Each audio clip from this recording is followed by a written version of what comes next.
Hi everyone, my name is Eric. I'm 28 years old, and this is the story of the time I witnessed a real life exorcism. It all took place a few years back when I was 20 years of age. My good friend Tony from Mexico came down to the States to visit for a few weeks. He was one of my closest friends, so we knew each other very well. One Saturday, we attended a Sweet 15 from a friend of mine. After the Sweet 15, a buddy of mine invited us to a small after party for some drinks. So Tony and I agreed to go for a little while since we had church to attend the following morning. We arrived and saw everyone hanging out, buddies drinking, everyone just having a good time. After Tony and I had a beer, I noticed him acting a little weird. Not a little weird as in he was getting drunk, but a little weird as in he didn't feel like the Tony I knew him as. He was giving people weird looks and started being rude to everyone. 20 minutes later, he was in the corner of the garage crying. I approached Tony and was asking him what was wrong. "Eric, please, help me. Eric, we need to go now, please," he cried. Everyone started staring at us as it soon began to cause a scene. My friend hosting the party approached me and told me to keep the drama down or get out. I tried picking up Tony so we can leave, when suddenly he slapped my hand and then he picked me up with one arm, which scared the crap out of me, since he was just a thin guy, wasn't very strong at all. "Eric, come with us. I have a visitor here for you," he said in a disturbing tone of voice. At that point, everyone in the party just looked at one another, some scared and some shocked at what just happened. I believe in evil, and I knew Tony had something inside of him. Then I realized I had to drive back home with this entity. Tony finally put me down, and then he started to cry. "Eric, please, just pray for me," he cried. I quickly took advantage of the opportunity to leave the party and started the long drive back home. Just him and I. Or should I say it and I. We successfully made it halfway home without any problems, as he just cried and begged me to help him. When suddenly his voice deepened again and he said, "What's on your mind, Eric? What are you thinking about?" Then it stopped and he started to cry again.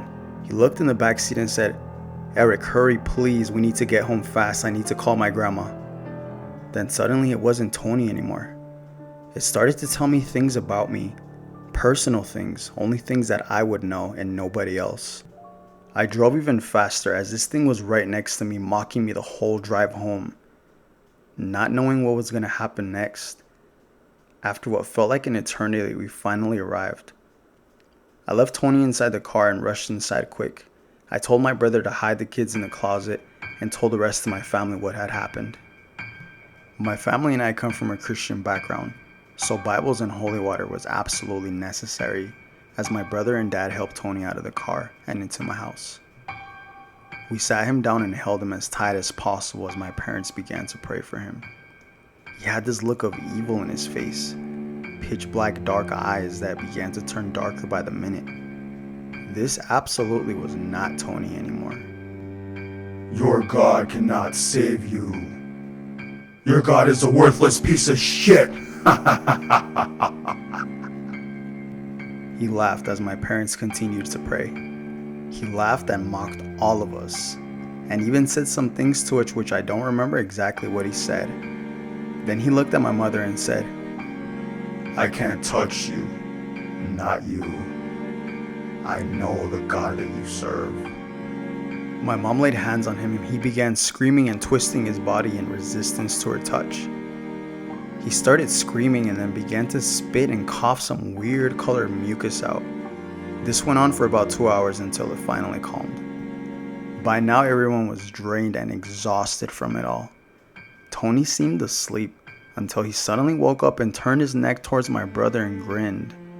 As he started doing this creepy spider crawl towards my brother, which was by far the scariest shit I have ever witnessed. We all jumped on him and gave it one more round of prayers, as that is all we had in us. He totally stopped resisting, and the room suddenly felt light once more. It was gone. Tony woke up a few hours later and he said he kind of had a blurred memory of what had happened. He just remembers being attacked and that his head and his body was aching. I need to call my grandma, he said. Apparently his grandma back in Mexico, whom he lives with, practiced a form of dark magic. She got on the phone with him and suddenly it was officially over. That was one experience I will never forget. Ever since, I've been going to church and becoming more spiritually stronger, and nothing of that magnitude has happened to me since.